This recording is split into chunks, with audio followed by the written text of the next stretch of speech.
प्यारे दोस्तों, आज की इस वीडियो में हम आपको सुनाने वाले हैं सूरह यासीन और सूरह अर-रहमान की खूबसूरत और दिल को सुकून देने वाली तिलावत। सूरह यासीन को कुरान पाक का दिल कहा जाता है और इसकी तिलावत घर में रहमत, सुकून और आसानियों का जरिया बनती है। सूरह अर-रहमान अल्लाह ताला की बेशुमार नेमतों की याद दिलाती है और दिल को रूहानी सुकून अता करती है। अगर आप चाहते हैं कि आपके घर, दुकान और कारोबार में बरकत हो, रिस्क में इजाफा हो और दिल को सुकून मिले, तो इस तिलावत को मुकम्मल जरूर सुनें। अल्लाह ताला हमें कुरान पाक से जुड़े रहने, उसे समझने और उस पर अमल करने की तौफीक अता फरमाए। आमीन। बिस्मिल्लाहिर्रहमानिर्रहीम। यासीन वल क़ुरआनिल हकीम। इन्नक लमिनल मुरसलीन अला सिरातिम मुस्तक़ीम। तंज़ीलल अज़ीज़िर रहीम। लितुन्दिर क़ौमन मा उन्दिर आबाउहुम फहुम गाफ़िलून।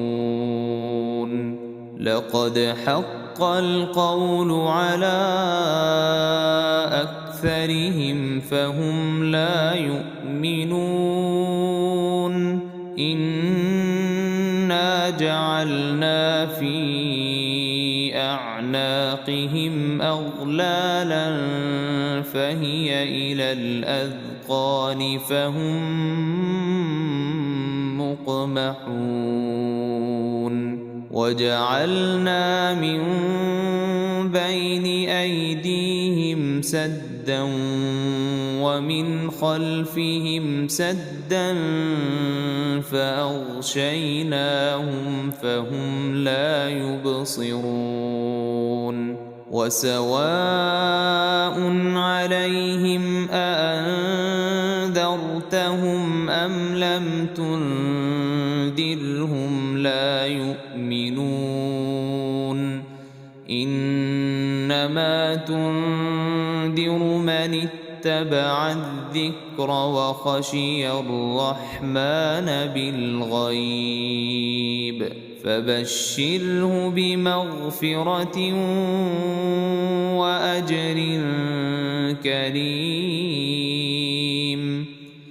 इन्ना नहनु नुह्यिल मौता वनक्तुबु मा क़द्दमू वआथारहुम वकुल्ल शैइन अहसैनाहु फी इमामिन मुबीन। वाضرب لهم مثلا أصحاب القرية إذ جاءها المرسلون إذ أرسلنا إليهم اثنين فكذبوهما فعززنا بثالث فقالوا إنا إليكم مرسلون.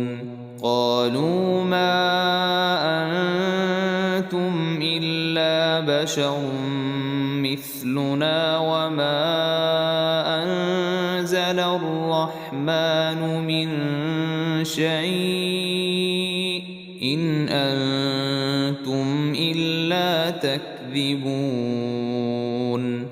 قالوا ربنا يعلم إنا إليكم لمرسلون وما علينا إلا البلاغ المبين.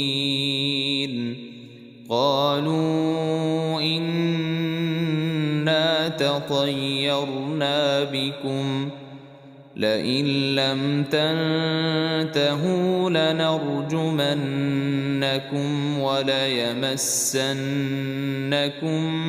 منا عذاب أليم.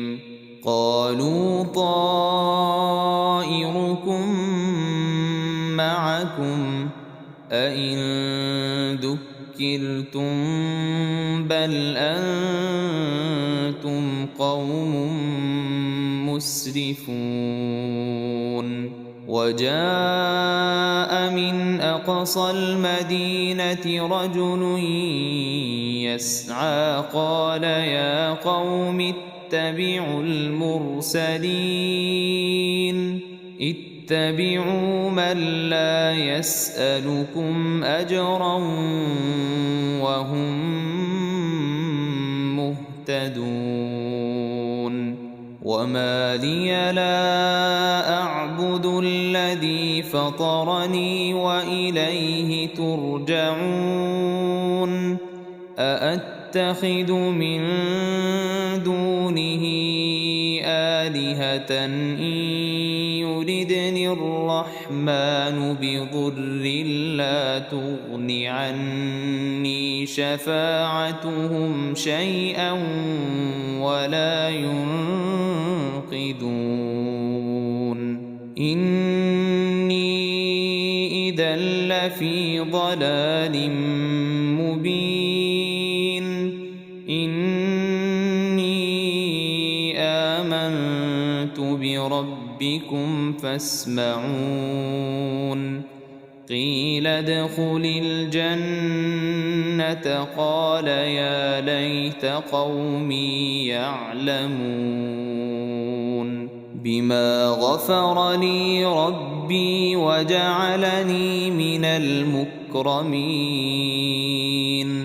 وما أنزلنا على قومه من بعده من جند من السماء وما كنا منزلين إن كانت إلا صيحة واحدة فإذا هم خامدون يا حسرة على العباد ما يأتيهم من رسول إلا كانوا به يستهزئون ألم يروا كم أهلكنا قبلهم من القرون أنهم إليهم لا يرجعون وإن كل لما جميع لدينا محضرون وآية لهم الأرض الميتة أحييناها وأخرجنا منها حبا فمنه يأكلون وجعلنا فيها جنات من نخيل وأعناب وفجرنا فيها من العيون ليأكلوا من ثمره وما عملته أيديهم أفلا يشكرون سبحان الذي خلق الأزواج كلها مما تنبت الأرض ومن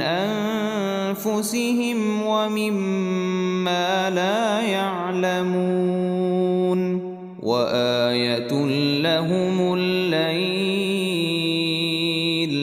نسلخ منه النهار فإذا هم مظلمون والشمس تجري لمستقر لها ذلك تقدير العزيز العليم والقمر قدرناه منازل حتى عاد كالعرجون القديم لا الشمس ينبغي لها أن تدرك القمر ولا الليل سابق النهار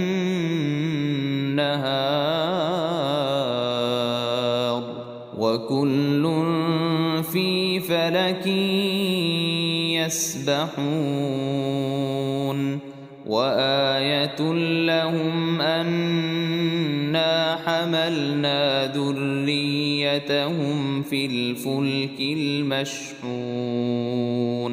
وخلقنا لهم من مثله ما يركبون وإن نشأ نغرقهم فلا صريخ لهم ولا هم ينقذون إلا رحمة منا ومتاعا إلى حين وإذا قيل لهم اتقوا ما بين أيديكم وما خلفكم لعلكم ترحمون وما تأتيهم من آية من آيات ربهم إلا كانوا عنها معرضين وإذا قيل لهم أنفقوا مما رزقكم الله قال الذين كفروا للذين آمنوا أنطعم من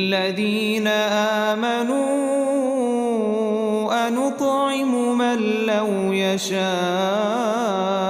الله أطعمه إن أنتم إلا في ضلال مبين ويقولون متى هذا الوعد إن كنتم صادقين ما ينظرون إلا صيحة واحدة تأخذهم وهم يخصمون فلا يستطيعون توصية ولا إلى أهلهم يرجعون ونفخ في الصور فإذا هم من الأجداث إلى ربهم ينسلون قالوا يا ويلنا من بعثنا من مرقدنا هذا ما وعد الرحمن وصدق المرسلون إن كانت إلا صيحة واحدة فإذا هم جميع لدينا محضرون فاليوم لا تظلم نفس شيئا ولا تجزون إلا ما كنتم تعملون إن أصحاب الجنة اليوم في شغل فاكهون هم وأزواجهم في ظلال على الأرائك متكئون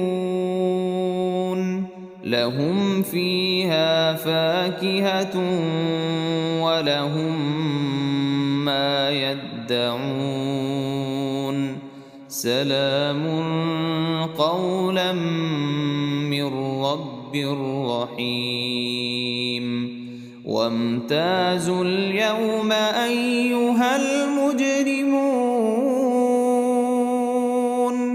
ألم أعهد إليكم يا بني آدم ألا تعبدوا الشيطان إنه لكم عدو مبين وأن فاعبدوني هذا صراط مستقيم ولقد أضل منكم جبلا كثيرا أفلم تكونوا تعقلون هذه جهنم التي كنتم توعدون اصلوها اليوم بما كنتم تكفرون اليوم نختم على أفواههم وتكلمنا أيديهم وتشهد أرجلهم بما كانوا يكسبون ولو نشاء لطمسنا على أعينهم فاستبقوا الصراط فأنى يبصرون ولو نشاء لمسخناهم على مكانتهم فما استطاعوا مضيا ولا يرجعون ومن نعمره ننكسه في الخلق أفلا يعقلون وما علمناه الشعر وما ينبغي له إن هو إلا ذكر وقرآن مبين لينذر من كان حيا ويحق القول على الكافرين أولم يروا أنا خلقنا لهم مما عملت أيدينا أنعاما فهم لها مالكون وذللناها لهم فمنها ركوبهم ومنها يأكلون ولهم فيها منافع ومشارب أفلا يشكرون واتخذوا من دون الله آلهة لعلهم ينصرون لا يستطيعون نصرهم وهم لهم جند محضرون فلا يحزنك قولهم إنا نعلم ما يسرون وما يعلنون أولم ير الإنسان أنا خلقناه من نطفة فإذا هو خصيم مبين وضرب لنا مثلا ونسي خلقه قال من يحيي العظام وهي رميم قل يحييها الذي أنشأها أول مرة وهو بكل خلق عليم الذي جعل لكم من الشجر الأخضر نارا فإذا أنتم منه توقدون أوليس الذي خلق السماوات والأرض بقادر على أن يخلق مثلهم بلى وهو الخلاق العليم إنما أمره شيئا أن يقول له كن فيكون. فسبحان الذي بيده ملكوت كل شيء وإليه ترجعون. بسم الله الرحمن الرحيم. الرحمن علم القرآن خلق الإنسان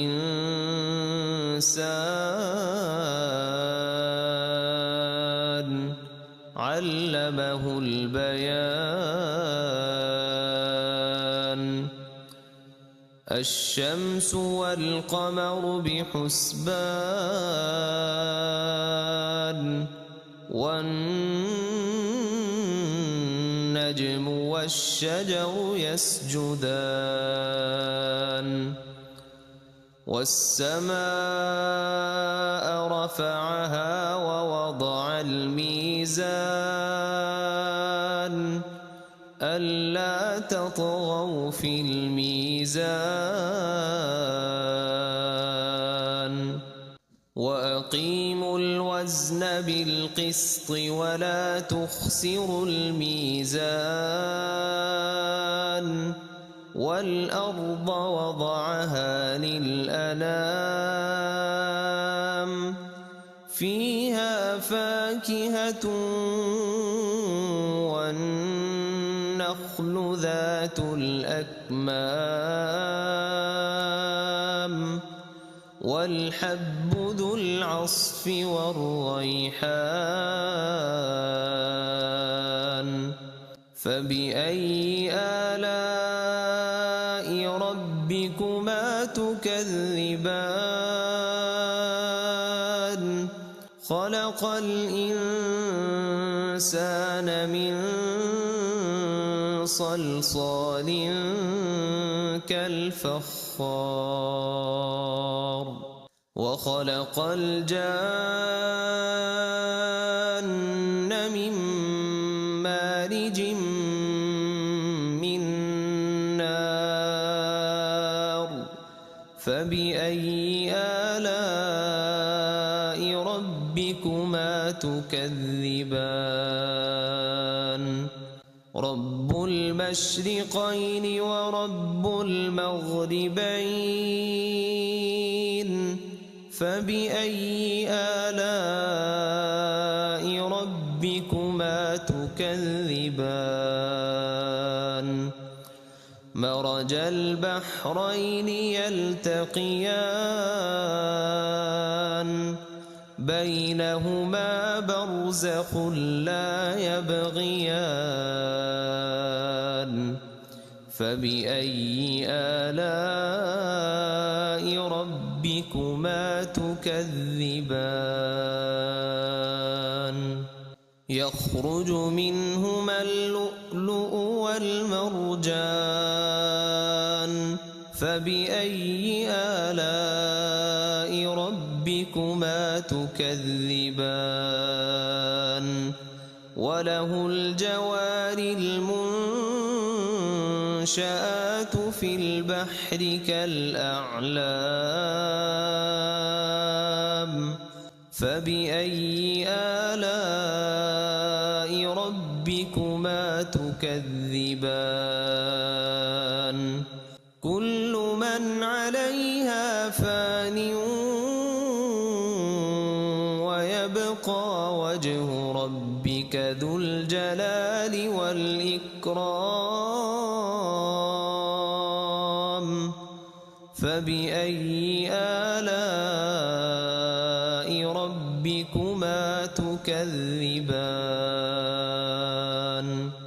يسأله من في السماوات والأرض كل يوم هو في شأن. فبأي آلاء ربكما تكذبان. سنفرغ لكم أيها الثقلان فبأي آلاء ربكما تكذبان يا معشر الجن والإنس إن استطعتم أن تنفذوا من أقطار السماوات والأرض فانفذوا لا تنفذون إلا بسلطان فبأي آلاء ربكما تكذبان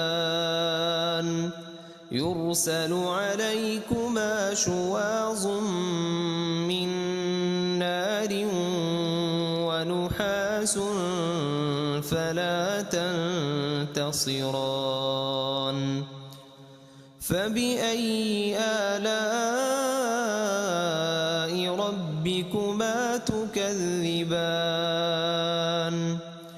فإذا انشقت السماء فكانت وردة كالدهان فبأي آلاء ربكما تكذبان فيومئذ لا يسأل عن ذنبه إنس ولا جان فبأي آلاء ربكما تكذبان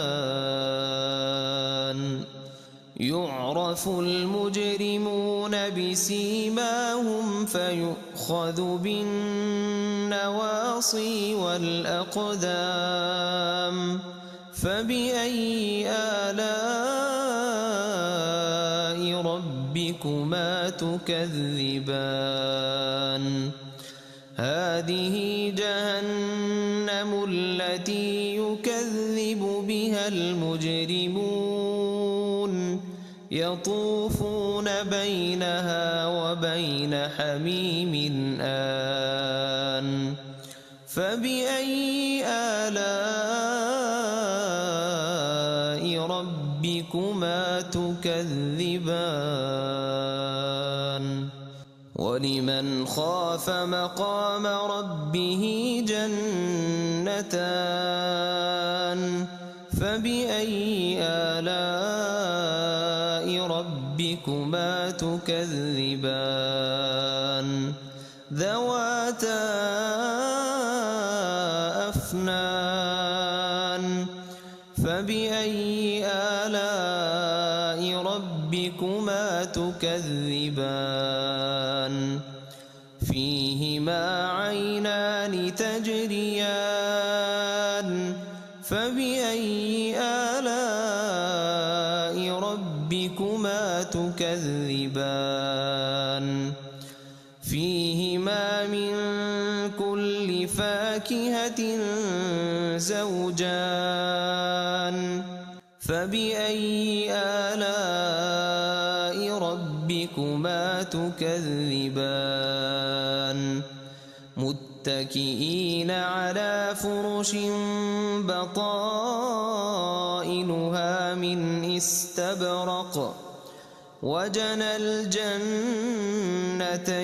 دان فبأي آلاء ربكما تكذبان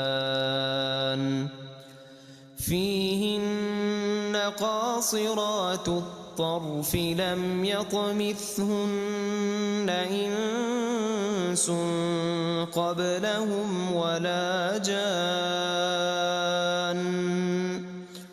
فبأي آلاء ربكما تكذبان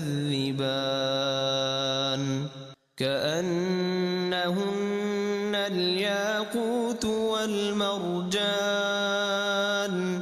فبأي آلاء ربكما تكذبان هل جزاء الإحسان إلا الإحسان فبأي آلاء ربكما تكذبان ومن دونهما جنتان فبأي آلاء ربكما تكذبان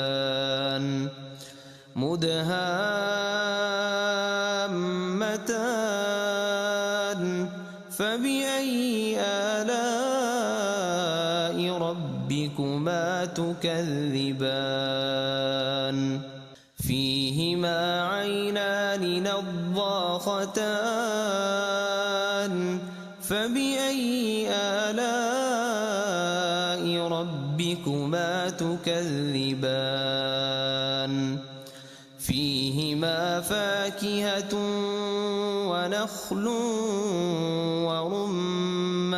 ورمان فبأي آلاء ربكما تكذبان فيهن خيرات حسان فبأي آلاء ربكما تكذبان حور مقصورات في الخيام فبأي آلاء ربكما تكذبان لم يطمثهن إنس قبلهم ولا جان فبأي آلاء ربكما تكذبان متكئين على رفرف خضر وعبقري حسان فبأي آلاء ربكما تكذبان تبارك اسم ربك ذي الجلال والإكرام